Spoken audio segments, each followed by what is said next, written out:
मैं जब तक अल्लाह मुझे जिंदा रखेगा इंशाअल्लाह ताला मैं लड़ता रहूंगा। और एक बात याद रखो आप कि कभी हारने से डरना नहीं, कभी हारने से नहीं डरना। आज हारे कल जीतेंगे इंशाअल्लाह।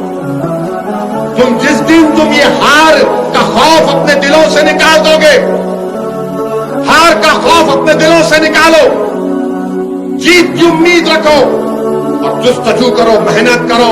आला हम मेहनत करेंगे, जुस्तजू करेंगे, कुर्बानियां देंगे, लड़ेंगे, जेल को जाएंगे, हुकूमतों से टकराएंगे, मगर ये वक्त हमारे ख्वाबों को पूरा करने का है। अगर आज नहीं करेंगे तो आने वाली नस्ल हमसे कहेगी कि अब्बा जब तुम 30-35 साल के थे, अगर तुम थोड़ा सा मेहनत कर लेते, अगर तुम थोड़ा सा मजलिस का परचम उठा लेते तो वही परेशानी का मुझे सामना नहीं करना पड़ता अब्बा जो तुमने अपनी जवानी में तकालीफ उठाई। तो आने वाली नस्ल के लिए हमको अपनी सियासी जहद करना है, अपनी आने वाली नस्लों के लिए, उनके रोशन मुस्तकबिल के लिए। और भारत की तल हकीकत याद रखो नौजवानों, इस मुल्क की तल हकीकत यह है कि जिसके पास आवाज है, जिसके पास उसके नुमाइंदे हैं, उसी की बात सुना जाता है। जिसके पास कोई नहीं है उसको कोई नहीं सुनता। आपके वोट की कोई अहमियत नहीं है, याद रखो मेरी इस बात को। अगर आप समझ रहे हैं कि आपके वोट की अहमियत है, आपके वोट की कोई अहमियत नहीं है। अगर आप ये समझ रहे हैं कि कांग्रेस है, केजरीवाल है, कोई वोट की अहमियत नहीं है आपकी। ये दिल्ली का मुख्यमंत्री हमारे बच्चों के, छोटे मासूम बच्चों के हाथ में झाड़ू देना चाहता है। कांग्रेस इन मासूम बच्चों के हाथ को खाली रखना चाहती है और बीजेपी हमसे हाथ नहीं मिलाना चाहती। बीजेपी हमसे हाथ नहीं मिलाना चाहती है। मेरे अजीज दोस्तों और बुजुर्गों, याद रखिए मेरी इस बात को कि आप ही को तलाश करना पड़ेगा अपने मर्ज का इलाज। आपने ये सोचा 50 साल से कि नहीं ये मेरे मर्ज की दवा है, ये मेरे मर्ज की दवा है। मर्ज बढ़ता गया, मर्ज बढ़ता गया, इतना बढ़ गया कि अब गरीबी की सतह के नीचे आप आ चुके हैं। इसका एक ही चीज, वाहिद वजह है कि आपकी सियासी आवाज नहीं है, आपकी सियासी ताकत नहीं है। हर कोई समाज का एक सियासी लीडर है, मगर अगर आप कहेंगे कि अल्पसंख्यक समाज क्यों नहीं अपना लीडर बनाती, तो सब बोलेंगे, कांग्रेस बोलेगी, बीजेपी बोलेगी, आप बोलेगी। नहीं नहीं, इससे फिरका परस्ती बढ़ेगी। अच्छा, जो ठाकुर का लीडर होगा, जो ब्राह्मणों का लीडर होगा, जो बनियाओं का लीडर होगा, जो ओबीसी का लीडर होगा, यादवों का होगा। मगर अगर किसी का लीडर नहीं देखना चाहते तो आपका लीडर नहीं देखना चाहते। नहीं, आप सुनिए मेरी बात को। ओवैसी साहब करे, ओवैसी क्या करेगा? ओवैसी क्या हर मर्ज की दवा है? क्या मेरे पास जादू की छड़ी है? आपके पास है जादू की छड़ी, वो वोट है। अगर आप होश के साथ इस्तेमाल करेंगे तो आप देखना, आप एक मर्तबा मंजलिस के कॉर्पोरेटरों को कामयाब करो। 4 तारीख को पोलिंग करो मंजलिस के हक में। मैं लिख के दे रहा हूं आपको, चुनाव यहां से जीतो, हाजी रईस को जिताओ, उबैद को जिताओ, हमारी बहन को जिताओ।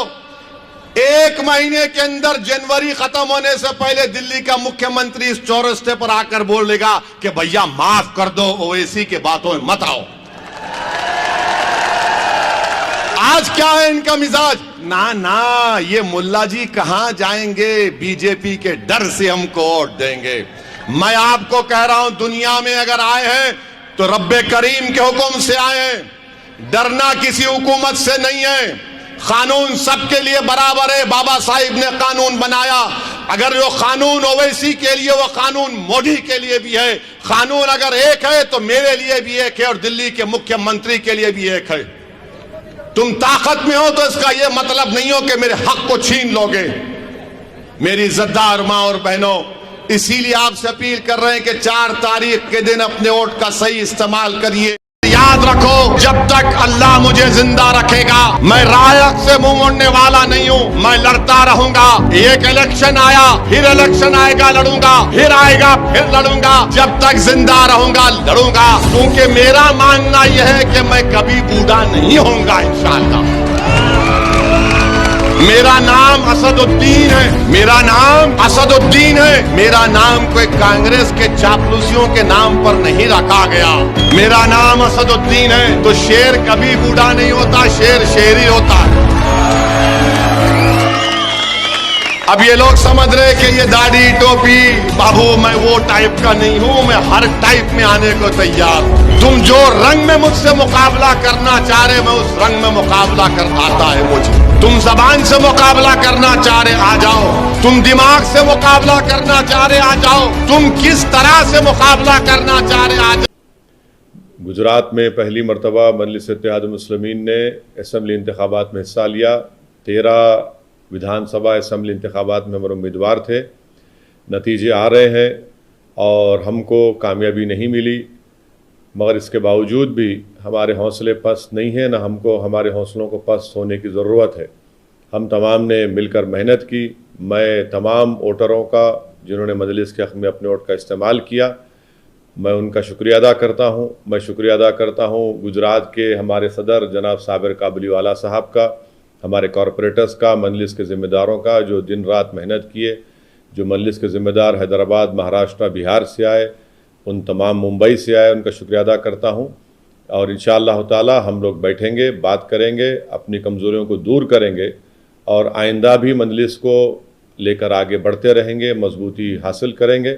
मुश्किलात हैं, कमज़ोरियाँ हैं, मगर मुझे यकीन है कि आप तमाम हम लोग मिलकर मेहनत करेंगे। और मैं बिलखुसूस जनाब साबिर काबलीवाला साहब का, उनकी तमाम टीम का शुक्रिया अदा करता हूँ कि हमने सब ने मिलकर मेहनत की। अल्लाह की जो मर्ज़ी है अल्लाह बेहतर जानता है, मगर हमको अपनी मेहनत को जारी रखना है, कोशिशों को लेकर आगे बढ़ना है।